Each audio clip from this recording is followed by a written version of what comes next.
Seguimos compartiendo en vivo la mañana del 11 a través de Canal 11 de Punta del Este y del Canal 21 de Montecable en Montevideo. Y los invito a recibir a nuestro primer invitado de este día, una figura muy conocida, muy vinculada a Punta del Este. Ya lo tienen en imágenes, el señor Alfredo Echegaray. ¿Cómo estás, Alfredo? Bienvenido. Muchas gracias. Ahora ya viviendo hace años en Punta, antes venía los fines de semana en invierno o por periodos cortos, y me lo habían dicho, y es cierto, el momento en que te pones a vivir acá no querés saber más nada de otro lugar en el mundo, sí, sí. Y muy especialmente la vorágine de autos que ha transformado Montevideo en un lugar inhóspito, porque falta, perdóname que me desvíe, transporte público que elimine la cantidad de autos en las calles que van contra la calidad de vida, ¿no? Acá es naturaleza y sos dueño de tu tiempo. Acá vamos camino a, ¿no? Sí, no, hay cosas a corregir, siempre se debe corregir el rumbo, ¿no? Sin duda. Alfredo, muchos temas para hablar contigo, evidentemente, muchos de ellos vinculados a nuestro querido Punta del Este, pero básicamente una de las noticias que surge en las últimas horas es que, bueno, el Ministerio de Defensa quiere,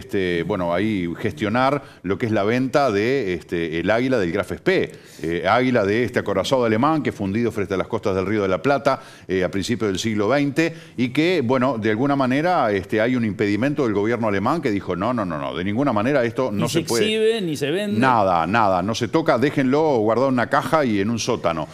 Tú tenés derechos sobre esto porque, bueno, fuiste quien de alguna manera logró que se hicieran las tareas de rescate de piezas de este barco. Así es, esto se llamó también Batalla de Punta del Este del Río de la Plata, sí, aunque fue océano adentro, más pasando José Ignacio y muy mar adentro.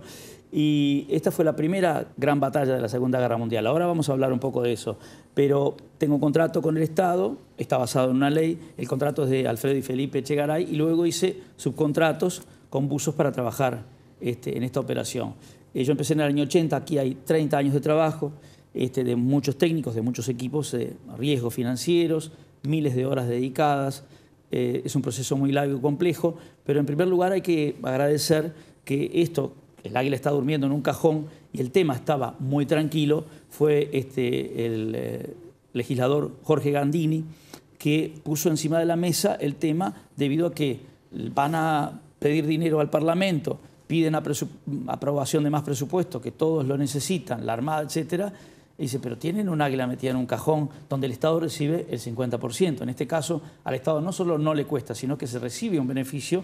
Y recuerda que cuando el naufragio de Nuestra Señora de la Luz, esto sucedió, le llamaban el Preciado 1752, creo que tengo entendido que se financió el Liceo San Carlos con la venta de las monedas, que lo hizo Sotheby's, y no hubo reclamación de España debido al Tratado de 1870, donde España otorgaba el derecho al Uruguay de todos sus naufragios. En el caso del Graf Spee, primero el Tercer Reich vendió a través del embajador Otto Langmann al ciudadano uruguayo Julio Vega Helguera, que después se supo era un acuerdo que tenía con la embajada británica a través del embajador Millington Drake, y de quien tengo cartas y fotos de la época, y también del Servicio de Inteligencia Británica, que le encomendó para luego llevarse, mandaron buzos, fallecieron 2 buzos porque tenían escafandras y trajes complicados para trabajar en hierros retorcidos del barco partido en 2, 30 metros la popa y 150 metros de la proa, tenían cargas explosivas con torpedos, explotó la parte de atrás, fallaron los del frente.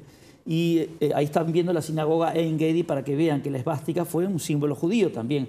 Miles de años antes de Cristo hay sinagogas en Israel como la Ein Gedi que tiene la cruz gamada, que fue también parte de la cultura del budismo, de la India, de los egipcios, y que siempre fue un símbolo a veces de la paz, del amor, de la suerte, de la vida interior y vinculado al sol. La sociedad lo asocia, lo vincula al nazismo, sin duda, es solo ese periodo del año 30 en adelante, en que lo toman los nazis como símbolo, al revés. Eso que están viendo ahí era un mosaico de la sinagoga en Israel, y quitaron de las sinagogas modernas las esvásticas, pero no de las más antiguas, porque es parte de la historia. De hecho, hoy en día, en el Museo Royal Imperial War Museum de Londres, ahí está la caja, ahí estamos en la Armada, en el cerro está en este momento. En el tercer y cuarto piso está el Museo del Holocausto, como muchos museos del mundo. Y en el segundo piso se exhibe un águila similar, que la tomaron los rusos en la Cancillería cuando terminó la Segunda Guerra Mundial, prestada a los ingleses. ¿Cuánto se puede obtener en una subasta por esta águila? Cuando tú tienes antecedentes de tierras o de objetos, todas las casas de subasta como Comensoro, Castell, Sotheby's, Christie's, Bonhams, etcétera, Babastro, cualquiera, te dicen más o menos entre tanto y tanto. Aquí es imposible saberlo porque basta con que dos interesados de alto poder adquisitivo, que son los museos, básicamente porque venden miles de entradas a valores a 20 euros, facturan millones de dólares porque además reciben donaciones de las empresas, ahí es donde el precio sube. La prensa internacional llegó a hablar de más de 50 millones de dólares.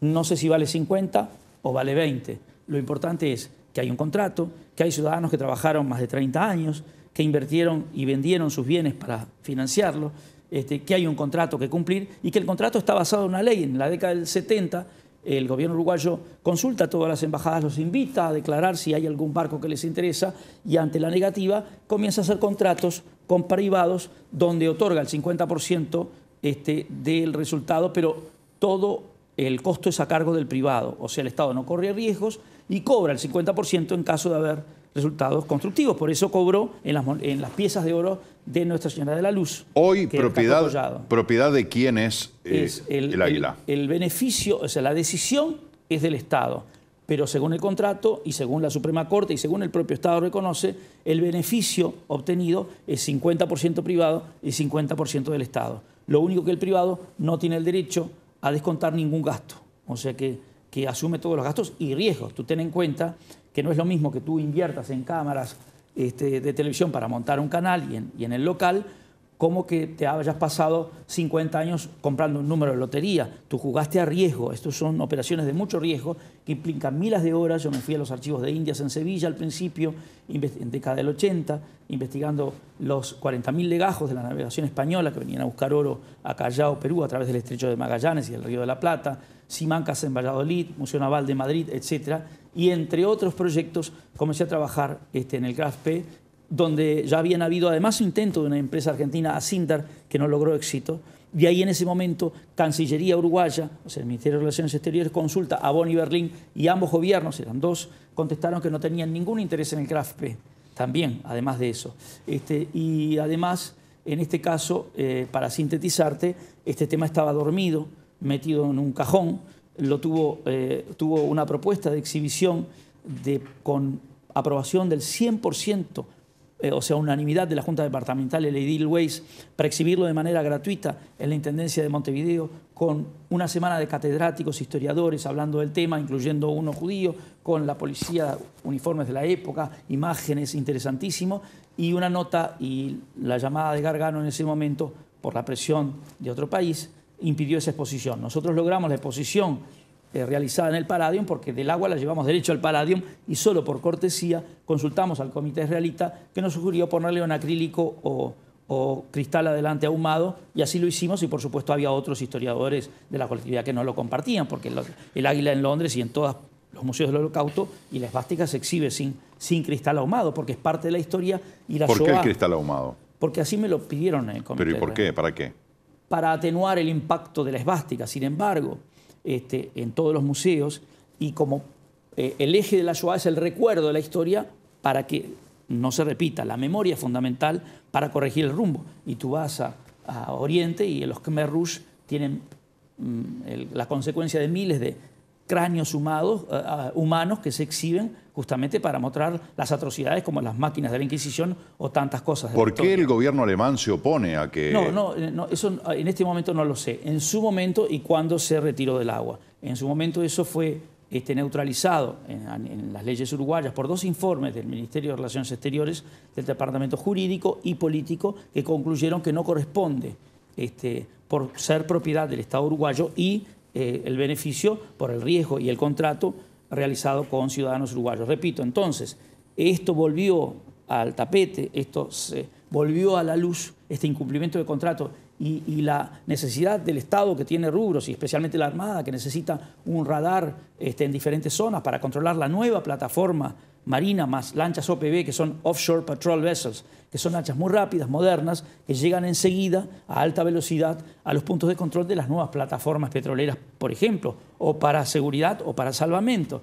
y la Armada no tiene recursos. Y sin embargo tienen esta pieza guardada y el último informe de la Armada menciona al Departamento Jurídico que no ven ningún inconveniente jurídico y aparte es de conveniencia para el Estado y para la Armada la subasta de esta pieza, que además puede perfectamente copiarse, y un bronce, la copia es idéntica al original, como tenemos el David, puede quedar además una copia o más de una copia en Uruguay, así capaz que hasta se manda una para Durazno, Florida, y otra para el Museo Naval, y se mantiene el molde en Uruguay. En síntesis, esto salió a la luz porque a iniciativa del legislador Jorge Gandini, que lo conozco de toda una vida y conozco también a todos los otros legisladores, pero él es una persona con mucho empuje y dijo, pero ¿cómo? Vienen acá a pedir dinero y tienen recursos dormidos. Empecemos, y ahí este ministro de Defensa, mucho más técnico, mucho más pragmático, le contestó, sí, realmente es algo que en este momento vemos como viable y posible encontrar una solución a este tema, que es de conveniencia para el Estado, por lo tanto de conveniencia para todos los ciudadanos uruguayos, que a veces estamos pagando costos, cuando pagas hasta la factura de la luz todos los días, que pueden ser mejorados a través de la eficiencia de la administración del aparato estatal. ¿Y dónde está el nudo del asunto entonces? El nudo era en la presión política. Recuerda que nosotros somos un país pequeño, entonces a veces una llamada hace que la administración pública tome decisiones que no son las más convenientes para Uruguay, porque dicen, che, te estoy mandando barcos de regalo de la guerra de Corea, más los repuestos para mantenerlos. Digo, estoy hablando un poco en broma. No, pero para que la gente entienda, porque la verdad que no se llega a comprender entonces, digo, porque si el Estado uruguayo es quien tiene de alguna manera la tutela o la propiedad. No eres necesariamente, y tus decisiones producto de tu verdadero sentimiento. A veces uno toma decisiones también en función de la presión social pública y en el caso de un gobierno política internacional. Desde luego, pero está bueno saber los por qué. O sea, si existen, saber cuáles son los por qué. Pero en el caso de nosotros, tengo una consulta escrita, que tiene muchos años, del Comité Israelita, en la cual dice no hay ningún inconveniente en que se venda y se exhiba con una condición, que se sepa el destino. Eso todos lo queremos. O sea, claro, no es que hoy se hace un remate como acá y cualquiera levanta la mano. En un remate, una subasta internacional de este nivel, se califican los oferentes, se sabe cada uno y tienen un número que levantan y dicen, bueno, este es el Museo del Holocausto de Israel que está haciendo una oferta y aquel otro número, el de Washington o la colección tal de Dubái. Puede suceder que los museos, como en el caso de Dubái, que buscan tanto, digo Dubái y Abu Dhabi, que tienen museos imponentes, copias del Louvre, que necesitan generar otros recursos considerando la tendencia mundial a dejar de utilizar petróleo, están comprando desde tiendas internacionales como Harrods hasta el Hotel Ritz de París, digo, o bancos o universidades. Les interesa mucho la cultura porque en el mundo la cultura es un buen negocio. Acá los museos son poco visitados por los uruguayos, están a veces cerrados los fines de semana, están muy buenos, los recomiendo, además de los de mi hermano, Museo del Mar y Museo de los Coleópteros, que visitó 3 veces Rockefeller porque le encantan, curiosamente, porque lo dijo él, los insectos, colección de insectos, que falleció el año pasado, hace poco, con 101 años. El Museo Naval de Montevideo está muy bueno, el Museo Romántico de la calle Rincón de Montevideo está muy bueno, y muchos otros, pero no los visitan los uruguayos. Y ahora, los extranjeros cuando van está cerrado. No es por falta de verborragia lo de Alfredo Echegaray, ¿verdad? O sea, no es porque le falten palabras y porque no tenga facilidad de palabras, ¿no? Indudablemente estás entrenado, vivís. Me lo dio la televisión. Te lo dio la televisión, te lo dio todos estos años de empresario, relacionista público, y ya viramos un poquito. ¿Cuánto diste por Punta del Este y cuánto te dio Punta del Este? Tu nombre está inscripto desde, yo creo, la década del 70 como un hombre muy activo por Punta del Este. Y el otro día se celebraron 110 años y salvo algún homenajeado, que me gustaría saber cuál es el motivo por el cual fueron homenajeados, que te nombraron, pero después Alfredo Echegaray fue el gran ausente. Empecé a trabajar en la década del 70, tenía 15 años, nací en el 55, en el 70, tomé mucha fuerza, digamos, en el verano del 72-73, épocas de Vinicius de Moraes, que seguía cantando después de la fusa en casas de amigos, acompañado de su botellita, y allí ya fui...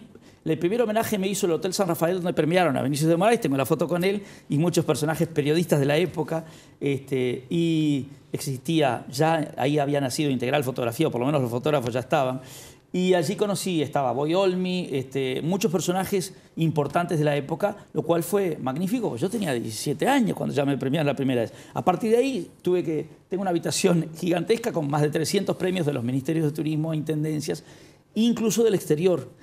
Por lo tanto, un premio más, un premio menos, no me cambia la vida. Me pareció un acontecimiento muy bien organizado en Enjoy Conrad. Y curiosamente, estoy escribiendo un libro que va a arrancar en inglés y en internet de 300 ejemplos de cómo transformar algo negativo en algo positivo, como el solucionador. Una de las claves del éxito en la vida es aprender, es no creerte dueño de la verdad, y es como el ADN del ser humano que nos llevó 2 millones de años llegar a nuestro nivel cultural. Nosotros tenemos que saber que la verdad no es un camino, sino que es la sucesión de aprendizajes cotidianamente y cambia todo el tiempo, como la felicidad. Es un estado que viene de adentro. Y yo me sentí muy cómodo con amigos de Destino Punta del Este y fue un desfiladero de más de 100 personas por mi mesa, algunos indignados, otros felicitándome, o sea que produjo el efecto contrario. Y por otra parte, sube el primero, Leo Sarro, amigo de toda la vida, desde antes de ser periodista formal, cuando trabajaba en Radio Pirata, y él sí sabe el esfuerzo privado que yo hacía en darle a los periodistas locomoción, canjes de comida, hoteles, muy especialmente a los del exterior, que los mandaban aquí, como decían ellos, sin un mango, desde Buenos Aires o de otros países, y atendí muchos periodistas de Europa y los Estados Unidos y solucionaba canjes a todos los artistas, a todos, a Mirta Legrand, a todos. Por supuesto, lo que sembrás cosechás en la vida, eso es para todos. Y luego sube Claudia Fernández, que trabajó en nuestro equipo en la época en que atendimos al príncipe Alberto de Mónaco, que eran como 20, Javier Lionet, eran muchos. Nosotros teníamos fotógrafos, cameraman, etc. Y los canales venían y me decían, no, llegué a cubrir eso, ¿tenés imágenes? Sí, claro. Y era todo un servicio gratuito de fotografía, información de lo que pasó ayer, hoy y mañana en materia de cultura, menos política y chusmeríos, era cultura. Política no, sí, deportes y acontecimientos en general. De economía, por supuesto, de acontecimientos sociales y empresariales, sí. Y en esa época trabajó Claudia Fernández. Y trabajaba. Venía un personal trainer que nos daba clases de gimnasia de 8 a 9 de la mañana, porque yo consideraba una locura, yo soñaba con locura. Digo, los legisladores tienen que dar una clase de gimnasia 45 minutos antes de empezar para ellos sentirse mucho mejor y entonces van a tener mejor trabajo de equipo, mejor diálogo. Y era una de las locuras de la época, me estoy acordando. Y en esa época yo tenía un ropero en el auto para cambiarme, pero no me daba... Era tal el volumen de entrevistas que arrancaba Omar Gutiérrez a las 8 de la mañana y seguía todos los canales y yo fui corresponsal acá, le hacía notas para Crónica TV, Intrusos, Radio 10 de Buenos Aires, a veces todos los días, que me tenía que cambiar en el auto, no me daba el tiempo. Pero después sube Claudia Fernández me agradece, y sube Carlos Perciavale también. Entonces al final, si quisieron, o por ignorancia, o por malicia, no importa, se olvidaron de mí y de más de 100 personajes que dimos la vida por Punta del Este, produjeron el efecto contrario. Y para peor sube una autoridad, amigo mío, del Ministerio de Turismo, y nombra a todos con error. No le invoca un nombre. En vez de Burnett, Bonet. En vez de Littman, Lieberman. Entonces... Pero no nombraron a los Gatás, no nombraron a los Sader. Yo era el DJ de las primeras fiestas de Mecha Gatás. Y no solo eso, sino que de manera honoraria, cuando ella hacía fiestas de disfraces, por ejemplo una de Flower Power, de todos de hippie, me ocupé de disfrazar como a 20 invitados y sin cobrar un centavo. Pero me divertía hacerlo, te aclaro. O sea, para mí era un placer. Y estamos hablando de la década del 70. Pero olvídate de eso. Si tú celebras los 110 años de Punta del Este, porque si no decís, vamos a celebrar y recordar los 20 o 30 años, tenés que analizar la historia. Y si tú no sabes, no importa que tú no sepas. Con humildad vas a 2 o 3 personas que sí saben y haces imágenes de Punta del Este desde hace 110 años, con la música de cada década y los más de 100 personajes que algo aportaron. La gente no sabe que el gorlero que realmente aportó por Punta del Este no es el de la calle Gorlero, ese fue un intendente. Gorlero no tiene un homenaje como corresponde. El gorlero que fue el hijo de ese intendente.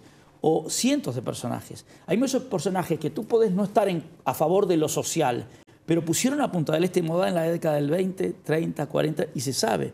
Por supuesto, esa información está en el Museo del Mar, porque tiene mucha memorabilia y tiene mucha información, mucho contenido. Pero hay veteranos que sí lo saben. Polo Rizzo en su momento sacó su libro, que tiene bastante información. Así que no sé si es que una de las cosas que sobrevoló allí, bueno, yo estaba en la cena y escuché muchos comentarios y decían a Alfredo Echegaray lo vetaron por su afinidad política. Lo primero es que no escucharon... Vos fuiste candidato a, vamos a decirle a la gente que no sabe, que no recuerda, fuiste candidato a alcalde de Punta del Este por el Frente Amplio. Sí, y lo primero que dije en la presentación del Hotel Agua a toda la prensa, no soy político, no tengo colores políticos, estoy en contra de que la alcaldía tenga que identificarse con un color político por cuanto representa a la gente del barrio y de la zona. No, y estoy en contra de la disciplina partidaria. Formaste parte del sistema. Pero había, sí, no cobré un solo centavo y tengo la prueba. Más allá de eso, pero Alfredo Echegaray, candidato Frente Amplista, o sea, eso no te lo saca nadie. Sí, yo soy un luchador por ideas y por lo tanto apoyo a aquellas personas que con mente abierta trabajan en las izquierdas o las derechas. No creo en izquierdas y derechas, es solo para mí un esquema de marketing con el debido respeto que merecen las opiniones que son diferentes. Creo en la gente con empuje, con energía, que sabe trabajar en equipo y que reconoce que si no cambiamos, si nosotros no hacemos algo diferente, vamos a tener siempre el mismo Uruguay muy caro donde vivir. Lógicamente, los cambios implican abrir la cabeza y reconocer que hay intereses que tocar de muchos privilegiados que viven del aparato estatal, pero después la persona que trabaja paga una fortuna de UTO, Antel, BPS, DGI, todo es una fortuna acá. La patente de un amigo que trajo el auto a Uruguay, que volvió a Uruguay porque trabajaba en Barcelona, pagaba menos de $100 acá, y acá cuando le vino casi $3.000 tuvo que darlo prestado a sus amigos a cambio de que pagaran la patente porque no podía mantener el auto, no, porque es una cosa increíble. Vos fuiste el promotor, ahora que hablas de esto, bajen el costo del Estado, por favor. Aquel adhesivo que había en los autos era idea tuya. Sí, y era color celeste. Y en el Partido Nacional, el directorio de es de tuyo, Matilde. ¿Quién lo hizo? ¿Tu gente, fulano? Lo hice color azul porque era más barato. Y por más el color de la patria, el color de la bandera nacional. La bandera, y le agregué el amarillo. Y cuando voy a Perlina, Lema, es el dueño de Perlina, me dice, mira, Alfredo, por primera vez le cobro y le hago a todos los partidos, comunista, izquierda, derecha, todos, blanco, colorado, independiente, estos autoadhesivos te los voy a donar. Los primeros 5.000 me los donó Perlina. Porque está tan bueno esto, y estoy tan de acuerdo, que no te los puedo cobrar. Entonces los primeros 5.000 los fui dando. Y después me llamaba gente, mirá, yo soy mi marido muy afectado por el costo del Estado y la ineficiencia administrativa, y yo quiero donarte $1.000. Yo no voy a aceptar, porque si no soy parte del sistema. Entonces, pero mandá a hacer, mira, este lugar u otro, el que quieras, y la gente fue donándome autoadhesivos o sumándose haciendo autoadhesivos. Mejoren la eficiencia administrativa. Vigente hasta hoy, ¿no? Vigente hasta hoy. En la Argentina lo mostraban en televisión. Esto que está en Uruguay, esto hay que hacer en Argentina, lo mostraban en los canales. Lo pegó Pedro Bordaberry, Colorado, cuando era ministro de Turismo, en la puerta de su escritorio. ¿Y por qué? Porque lo iba a manguear desde el club de bochas hasta los amigos a pedirle plata. Perdón que diga la palabra manguear, pero bueno, eso fue lo que él me dijo. Era jugador de rugby de mi colegio, del Colegio Inglés de Carrasco, y en eso tenemos, lamentablemente, el tema de las tramas, donde todo el mundo va a pedir favores y es políticamente popular dar más puestos y más puestos de trabajo. En el Uruguay de 1900, Uruguay tenía 14.000 empleados públicos. Hoy, con 3 millones y pico, que deberían ser, además hay computadoras y máquinas, 40.000, arañamos los 300.000. Y eso no es de izquierdas ni de derecha, ni viene de ahora. Es un tema que viene de hace 60 años. Nosotros necesitamos para eso, nos estamos yendo de todo el tema, cambiar el capital que tiene un país que está en la cabeza. El país no es más rico porque tenga petróleo.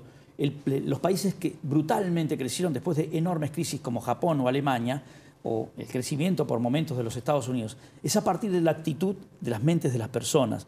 Y eso se inculca en los colegios. Los colegios nos enseñan historia, geografía, de todo un poco, pero no nos enseñan a pensar, a ser creativos, a ser emprendedores, a ser buenos administradores. Y te agrego más, a dormir, a comer, a vivir sanamente, tampoco nos lo enseñan. Y un niño hoy en día es una esponja, a los 5 años tiene que aprender a crecer para ser mejor que el profesor.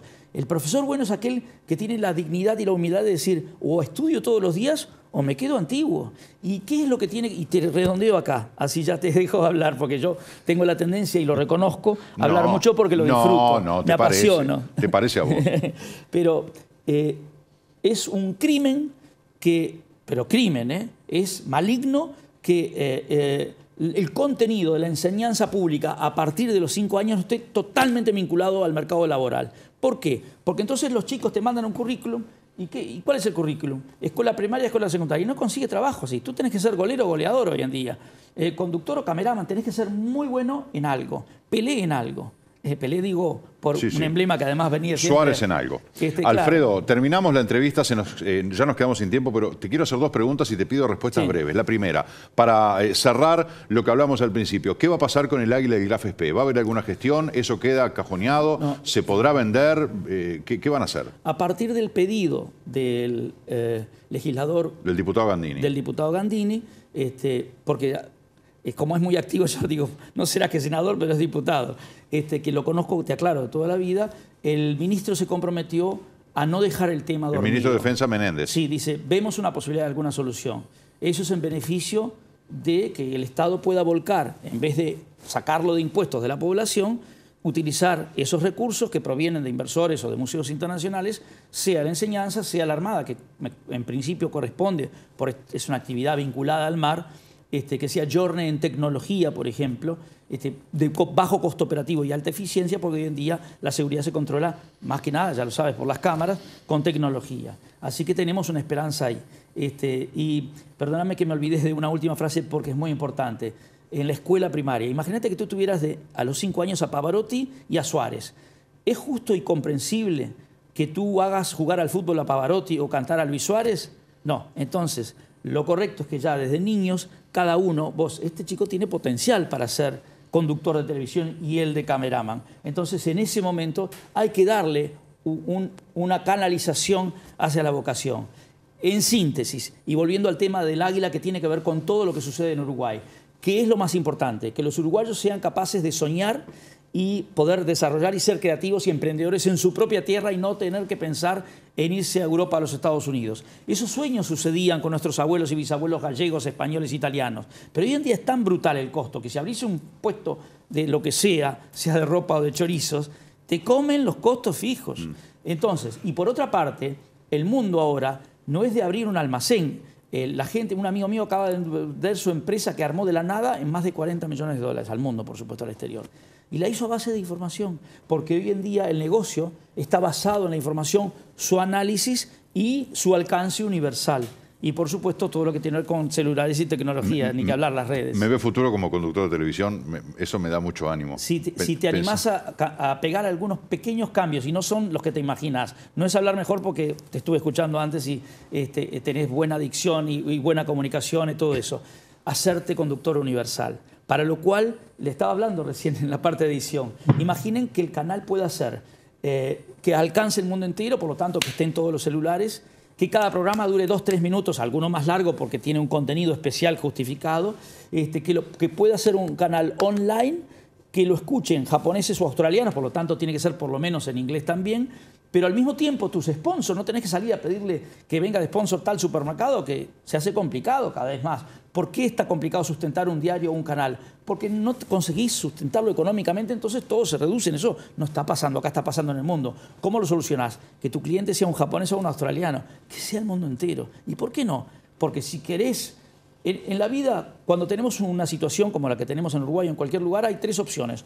O llorás, o te vas del país, o te adaptás. Y adaptémonos, busquemos la información del nuevo mercado, ¿no? Y de repente tenés que tener 1 millón de cámaras en el mundo mandándote información, que son los celulares de las personas, que te lo mandan instantáneamente. Vos mandaste hace poco cuando un par de problemas en Estados Unidos. Increíble, lo hice en el momento. Teníamos, me entra ping, mensaje, miro, pongo play, Alfredo Echegaray, prácticamente en directo de lo que estaba pasando en Estados Unidos. Explotó, se lo empezó a pasar a amigos, no, ya me llegó, pero ¿cómo ya me llegó si yo lo mandé a 10 personas hace 15 minutos? Sí. Explotó, brutal. brutal. Lo hice en el momento con el celular así, que ahora estoy averiguando lo mismo para tenerlo con un micrófono separado del celular. Claro.